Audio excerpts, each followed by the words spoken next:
नमस्कार, दिन भर की बड़ी खबरों में आपका स्वागत है। मैं हूं आंचल। आज इस बुलेटिन में बात होगी बिहार चुनाव के रण में पीएम मोदी को राहुल के जवाब की, तेजस्वी यादव के एनडीए पर आरोपों की, देखेंगे वोट चोरी के खिलाफ क्या है एमवे का प्लान, बंगाल में एसआईआर को लेकर चुनाव आयोग के बड़े कदम को, जानेंगे अखिलेश यादव के दावे से क्यों मचा बवाल, और बुलेटिन के आखिर में देखेंगे जाने माने कार्टूनिस्ट इरफान की किस खबर पर पड़ी तिरछी नजर। लेकिन दिन भर की तमाम बड़ी खबरों से पहले एक नजर आज की सुर्खियों पर।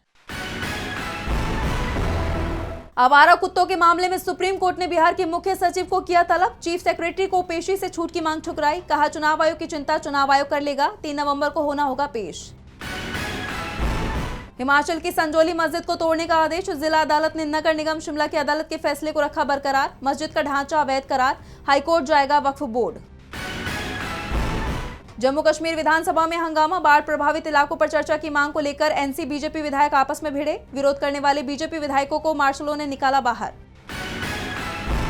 और लाल निशान पर बंद हुआ शेयर बाजार। 592 अंकों की गिरावट के साथ 84,404 पर बंद हुआ सेंसेक्स, तो 176 अंकों की गिरावट के साथ 25,877 पर बंद हुआ निफ्टी।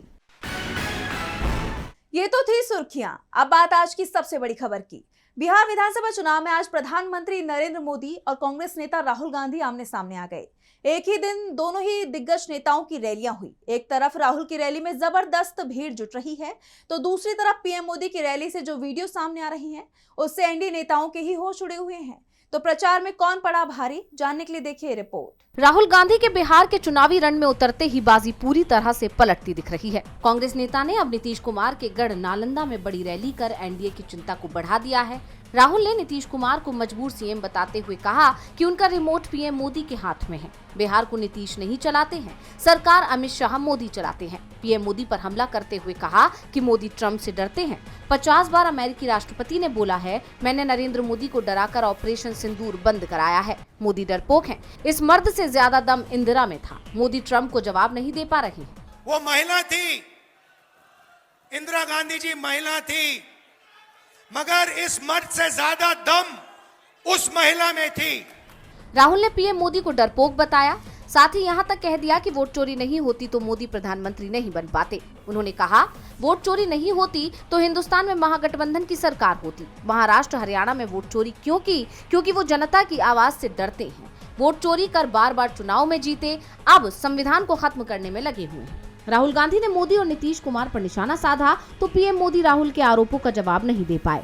पीएम की भी आज बिहार में रैलियां हुई, लेकिन वो पहले की सरकारों को ही कोसते रहे। एक तरफ विपक्ष बिहार में कानून व्यवस्था की स्थिति को लेकर चिंता में दिख रहा है, तो पीएम मोदी ने कहा कि 20 साल पहले बिहार में जो सरकार थी उसमें कट्टा क्रूरता का राज था, वहाँ कानून दम तोड़ देता है। प्रधानमंत्री ने महागठबंधन के घोषणा पत्र को गुमराह करने वाला बताया, जबकि तेजस्वी यादव पहले ही दावा कर चुके हैं कि घोषणा पत्र में लिखा हर वादा पूरा किया जाएगा और इसके लिए समय सीमा भी पहले से ही तय कर दी गई है। राहुल गांधी के तीखे हमलों से पीएम मोदी और एनडीए बैकफुट पर दिखाई दे रहा है, तो चुनाव आयोग पर भी सवाल उठने लगे हैं। तेजस्वी यादव ने दावा किया है कि चुनाव आयोग एनडीए की मदद कर रहा है। आचार संहिता लागू है, फिर भी सरकार के खजाने से जनता में पैसा बांटा जा रहा है। तो क्या कुछ कहा तेजस्वी यादव ने, देखिए इस रिपोर्ट में। बिहार में चुनाव प्रचार के दौरान सीएम उम्मीदवार तेजस्वी यादव के आक्रामक तेवर देखने को मिल रहे हैं। वो लगातार डबल इंजन सरकार पर हमला बोल रहे हैं और अब तेजस्वी चुनाव आयोग पर बरस पड़े। तेजस्वी ने आरोप लगाया कि चुनाव के दौरान ही 10 लाख महिलाओं को सरकारी योजना के तहत पैसा बांटा जा रहा है। आरजेडी नेता ने मुख्यमंत्री उन्नति बेटी योजना पर निशाना साधते हुए कहा कि इसमें 24 अक्टूबर को भी किस्त जारी हुई। उन्होंने इसे खुली रिश्वत करार दिया और कहा 20 सालों में इन लोगों ने नहीं दिया, आज चुनाव के बीच में देना ऐसी कौन सी आती आवश्यकता थी जो ये लोग इमरजेंसी थी जो ये लोग दे रहे। चुनाव के बाद भी दे सकते थे, लेकिन ये पूरी तरीके से रिश्वत के तौर पे जो है दिया जा रहा है। तेजस्वी ने आगे कहा कि पूरा देश इस चीज को देख रहा है कि किस तरह चुनाव के बीच रिश्वत दी जा रही है। अभी तो ये उधार की तरह दिया जा रहा है, फिर ये बहनों माताओं से छीनने का काम करेंगे क्योंकि ये कर्ज है और सूद समेत वापस ले लेंगे। इतना ही नहीं, तेजस्वी ने प्रेस कॉन्फ्रेंस कर कहा कि बीजेपी नीतीश सरकार में किसी भी सरकारी विभाग में चले जाइए, किसी भी ब्लॉक या थाने में चले जाइए, बिना घूस के कोई काम नहीं होगा। ये भ्रष्ट बीजेपी जेडीयू के लोग बिहार पूरी तरह से बर्बाद कर देंगे। बिहार की एनडीए सरकार को लेकर लोगों में कितना गुस्सा है ये दिखाई भी दे रहा है। एनडीए उम्मीदवारों का लगातार विरोध हो रहा है और अब एक बार फिर एनडीए के खिलाफ जनता का गुस्सा फूट पड़ा। हम पार्टी के उम्मीदवार अनिल कुमार के काफिले पर हमला किया गया, ये घटना उस वक्त घटी जब अनिल कुमार चुनाव प्रचार के लिए पहुंचे थे। हमलावरों ने उनके काफिले पर ईंट पत्थरों से हमला कर दिया, जिसमें अनिल कुमार को चोटें आईं, जबकि उनके कई समर्थक भी घायल हो गए। इस घटना को लेकर पार्टी प्रमुख जीतन राम मांझी ने कहा कि यह हमला विपक्ष की कायरता और हताशा का जीता जागता उदाहरण है। एक तरफ एनडीए को जनता के गुस्से का सामना करना पड़ रहा है, तो दूसरी तरफ आंतरिक कलह भी सुलझती नहीं दिख रही। एनडीए की तरफ से आज घोषणा पत्र जारी होने वाला था, लेकिन ये टल गया है। दावा किया जा रहा है कि घोषणा पत्र के कुछ मुद्दों को लेकर एनडीए के अंदर मतभेद पैदा हो गए थे, जिसके चलते इसे टाल दिया गया। एनडीए और चुनाव आयोग की मुश्किल बिहार के साथ महाराष्ट्र में भी बढ़ती दिखाई दे रही है। वोट चोरी के खिलाफ महाविकास आघाड़ी मोर्चा खोलने की तैयारी में है। विपक्ष ने ठान लिया है कि वो चुप नहीं बैठेगा। इसी सिलसिले में उद्धव ठाकरे और राज ठाकरे की मुलाकात हुई, जिसमें पूरी रणनीति तैयार की गई। तो वोट चोरी के खिलाफ क्या है एमवे का प्लान, जानने के लिए देखिए रिपोर्ट। महाराष्ट्र में वोट चोरी के खिलाफ बड़ा आंदोलन छिड़ने वाला है। शिवसेना उद्धव गुट के आह्वान पर महाविकास आघाड़ी 1 नवंबर को सड़कों पर उतरने वाला है और खास बात यह है कि इस रैली में ठाकरे ब्रदर्स एकजुट नजर आएंगे। इसकी तैयारी के लिए शिवसेना यूबीटी प्रमुख उद्धव ठाकरे और मनसे प्रमुख राज ठाकरे की अहम बैठक हुई, जिसमें कांग्रेस और एनसीपी नेताओं ने भी शिरकत की। इस दौरान इस राज्यव्यापी मार्च के लिए रणनीति पर चर्चा की गई। अभी तक तो विपक्षी गठबंधन में शामिल सभी दलों ने अलग अलग सीटों पर हुई धांधली का खुलासा किया है।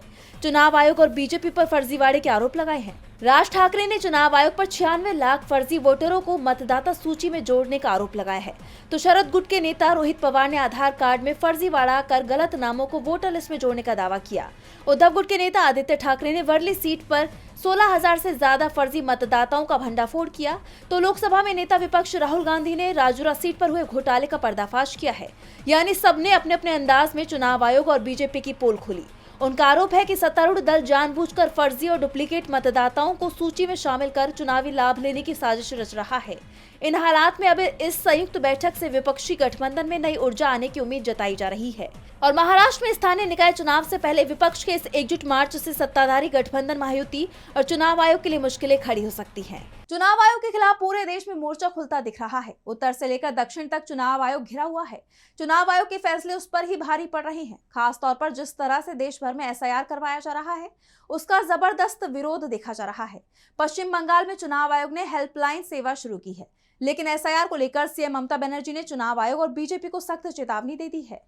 तो क्या है पूरी खबर, जानने के लिए देखिए रिपोर्ट। देश भर में मतदाता सूची के इंटेंसिव रिवीजन का काम शुरू हो गया है, जिसके लिए पहले जिन 12 राज्यों और केंद्र शासित प्रदेशों में इसे लागू किया जा रहा है, उसमें एक नाम पश्चिम बंगाल का भी है। लेकिन यहाँ चुनाव आयोग की मुश्किलें खत्म होने का नाम ही नहीं ले रही। सीएम ममता बनर्जी ने पहले ही इस प्रक्रिया का विरोध किया था और अब अलग अलग कोने से इसके विरोध की आवाज उठ रही है। लोगों में अनिश्चितता बनी हुई है कि क्या बिहार के 65 लाख मतदाताओं की तरह हमारा भी नाम काटा जा सकता है। चुनाव आयोग की विश्वसनीयता पर गंभीर सवाल खड़े हो गए हैं। ऐसे में लोगों के बीच अपना भरोसा दोबारा बनाने के लिए चुनाव आयोग की तरफ से भी कदम उठाए जा रहे हैं। आयोग ने राज्य में हेल्पलाइन सेवा शुरू की है, जिस पर लोग अपनी शिकायतें और चिंताएं दर्ज करा सकते हैं। अब राज्य के मतदाता हेल्पलाइन नंबर 1950 पर कॉल करके अपने सवाल पूछ सकते हैं। चुनाव आयोग ने बताया कि नेशनल कॉन्टैक्ट सेंटर अब सभी राज्यों और केंद्र शासित प्रदेशों के लिए केंद्रीय हेल्पलाइन के रूप में काम करेगा। ये रोजाना सुबह 8 बजे से रात 8 बजे तक एक्टिव रहेगा। इसका टोल फ्री नंबर 1800-111950 है। जिस तरह चुनाव आयोग लोगों का भरोसा जीतने की कोशिश कर रहा है, उससे साफ है कि विपक्ष के आरोपों और राह में मिलती चुनौतियों से भी वो घबराया हुआ है। लेकिन सवाल ये भी है कि क्या उसका ये कदम लोगों की चिंताओं को दूर करने में सफल होगा, क्योंकि विपक्ष के सवाल खत्म नहीं हो रहे। पश्चिम बंगाल के सीएम ममता बनर्जी ने चेतावनी देते हुए कहा है कि हर असली वोटर को सुरक्षा मिलनी चाहिए। लोकतंत्र में किसी भी तरह के फूट डालो राज करो की राजनीति नहीं होनी चाहिए। दक्षिण में भी राजनीतिक दल चुनाव आयोग के खिलाफ मोर्चा खोलने की तैयारी में है, जिससे साफ है कि चुनाव आयोग घिरा हुआ है। अब देखना होगा कि इन चुनौतियों से वो कैसे निपटता है। सीएम ममता बनर्जी ने बीजेपी को चेतावनी दे दी है, तो अखिलेश ने मोदी सरकार पर जमकर हमला बोला है। सपा प्रमुख अखिलेश यादव ने बीजेपी सरकार के खिलाफ मोर्चा खोल रखा है। इसी सिलसिले में अखिलेश ने बिहार चुनाव, एसआईआर, विदेश नीति सहित तमाम मुद्दों पर बीजेपी पर ताबड़तोड़ हमला बोला। तो वहीं बिहार चुनाव को लेकर एक बड़ा दावा भी कर दिया, जिसकी हर तरफ चर्चा हो रही है। तो क्या कुछ कहा अखिलेश यादव ने, जानने के लिए देखिए रिपोर्ट। सपा प्रमुख अखिलेश यादव ने केंद्र की बीजेपी सरकार और संवैधानिक संस्थाओं को निशाने पर लेते हुए एक साथ कई गंभीर आरोप लगाए। अखिलेश ने न सिर्फ राष्ट्रीय सुरक्षा और चुनाव आयोग की निष्पक्षता पर सवाल उठाए, बल्कि बिहार की राजनीति पर भी टिप्पणी करते हुए तेजस्वी यादव के सीएम बनने का समर्थन किया। उन्होंने कहा कि सपा बिहार में तेजस्वी यादव को अगला सीएम बनते देखना चाहती है। वहीं बीजेपी और जेडीयू गठबंधन पर तंज कसते हुए सपा ने दावा किया कि मुख्यमंत्री नीतीश कुमार सिर्फ चुनावी दूल्हा है और चुनाव के बाद बीजेपी उन्हें ये पद नहीं देगी। कि केवल नीतीश कुमार जी को चुनाव के लिए रख रहे हैं आगे, चुनाव के बाद भारतीय जनता पार्टी उन्हें मुख्यमंत्री नहीं बनाएगी। और आप पूछ भी सकते हैं कि किस आधार पे ये बात कह रहे हैं आप। हमला जारी रखते हुए अखिलेश ने चुनाव आयोग की कार्यप्रणाली पर सवाल उठाए हैं। उनका आरोप है कि चुनाव आयोग जानबूझकर निष्पक्ष कार्रवाई नहीं कर रहा और वोटर लिस्ट को ठीक करने में भेदभाव किया जा रहा है। भाजपा के लोग एसआईआर यानी कि स्पेशल इंटेंसिव रिवीजन प्रक्रिया में घोटाला करना चाहते हैं। इसके अलावा राष्ट्रीय सुरक्षा के मामले पर केंद्र को घेरते हुए उन्होंने चीन के मुद्दे को उठाया। अखिलेश ने सवाल किया कि ये सरकार क्यों नहीं बता रही कि चीन ने भारत के कितने वर्ग किलोमीटर जमीन पर कब्जा किया है। और चीन ने हमारी कितनी जमीन कम छीन ली, ये भारत सरकार अभी तक बताने को तैयार नहीं है कि हमारी जमीन कितने वर्ग फीट है, कितने स्क्वायर किलोमीटर भारत का हमारा एरिया है। क्या हम सब लोग भारत के एरिया को नहीं जानना चाहते? इसके अलावा अखिलेश ने कहा कि अमेरिकी राष्ट्रपति ट्रंप ने पीएम मोदी का अपमान किया है और आरोप लगाया है कि अमेरिका हमारा मजाक उड़ा रहा है। सोचिए, क्या आप कल्पना कर सकते हैं कि एक अमेरिका आपका मजाक उड़ा रहा हो, जैसे हम ये कहें ये कैब में किलर लग रहे हैं। इस भावना से वो प्रधानमंत्री को बोल रहे थे। यानी देखा जाए तो इन तमाम मुद्दों पर अखिलेश के हमलों ने बीजेपी और चुनाव आयोग की टेंशन बढ़ा दी है, तो वहीं तेजस्वी का समर्थन कर महागठबंधन को और मजबूती दे दी है। अब आने वाले दिनों में अखिलेश बिहार में प्रचार के लिए भी जाने वाले हैं, जहां वो रैलियों में भी इसी तरह के हमले करते हुए दिखाई देंगे। अखिलेश यादव का बयान सुर्खियों में बना हुआ है, तो इलाहाबाद हाई कोर्ट ने सुप्रीम कोर्ट से कुछ ऐसा कह दिया है जिसे लेकर हर तरफ चर्चा हो रही है। दरअसल 2 दशक पुराने मामले को लेकर हाई कोर्ट ने सुप्रीम कोर्ट से दो टूक कह दिया कि यह हमारा अधिकार क्षेत्र है, इसलिए आप इसमें दखल मत दीजिए। हाई कोर्ट के इस रुख की अब हर तरफ चर्चा हो रही है, तो क्या है वो मामला जिसे लेकर हाई कोर्ट ने सुप्रीम कोर्ट से कह दी इतनी बड़ी बात, जानेंगे इस रिपोर्ट में। जजों की भर्ती और उनके प्रमोशन के नियमों को लेकर 2 दशक से चल रहे मामले पर सुप्रीम कोर्ट और इलाहाबाद हाई कोर्ट के बीच जबरदस्त बहस हो गई, जहां इलाहाबाद हाई कोर्ट ने सुप्रीम कोर्ट से यहां तक कह दिया कि वो जिला न्यायपालिका यानी डिस्ट्रिक्ट कोर्ट्स के सेवा नियमों में दखल ना दे और इस मामले में हैंड्स ऑफ अप्रोच यानी हस्तक्षेप ना करने का रुख अपनाए। हाई कोर्ट के वकील राकेश द्विवेदी ने कहा कि हमारा संविधान कहता है कि जिला कोर्ट पर नजर रखने का काम हाई कोर्ट का है, इसलिए जजों की भर्ती, उनकी रिटायरमेंट या प्रमोशन का कोटा यानी हिस्सा क्या होगा, ये हाई कोर्ट को ही तय करना चाहिए। उन्होंने सुप्रीम कोर्ट से पूछा कि आप हमें हमारे अधिकार क्यों नहीं दे रहे।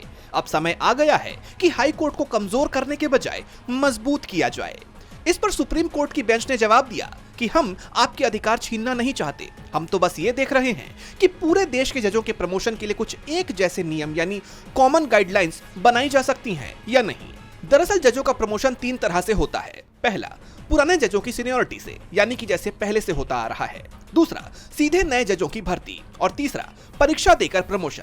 पहले इसका अनुपात 50:25:25 था, जिसे लेकर विवाद है।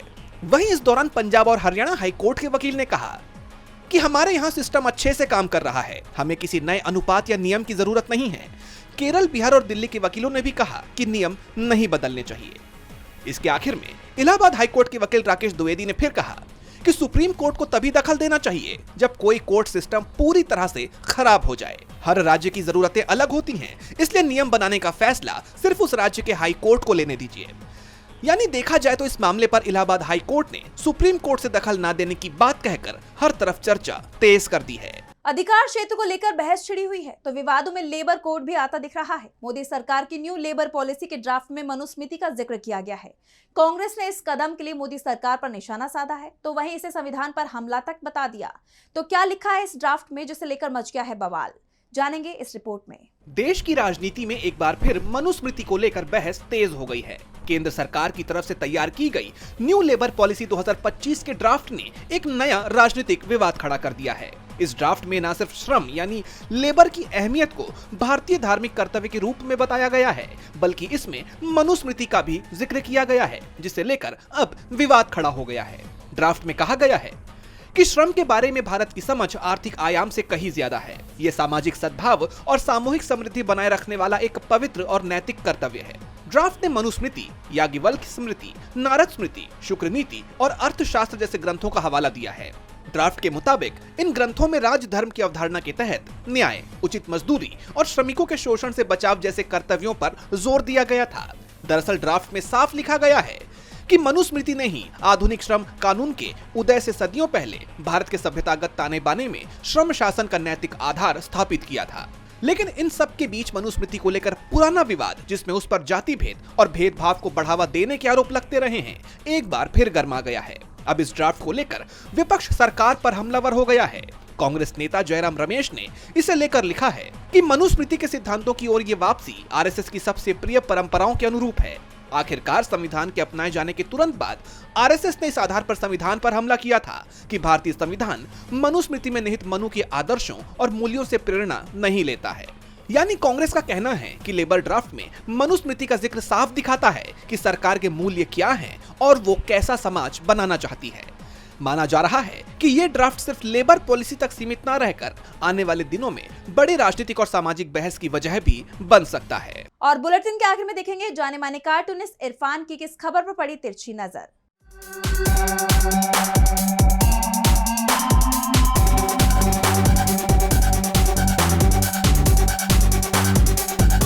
क्या बिहार में नेपाल जैसे जैन जी आंदोलन की भनक लग रही है? ये तो वहाँ के सत्ता में 20 साल से काबिज विधायक और मंत्री ही बता सकते हैं, क्योंकि ताज़ा घटना में हम के एनडीए समर्थक विधायक की जनता ने वोट मांगते वक्त धुनाई कर दी है। वोट मांगने पर पिटाई का मतलब साफ है, 20 साल का हिसाब, क्योंकि अब जनता की बारी है।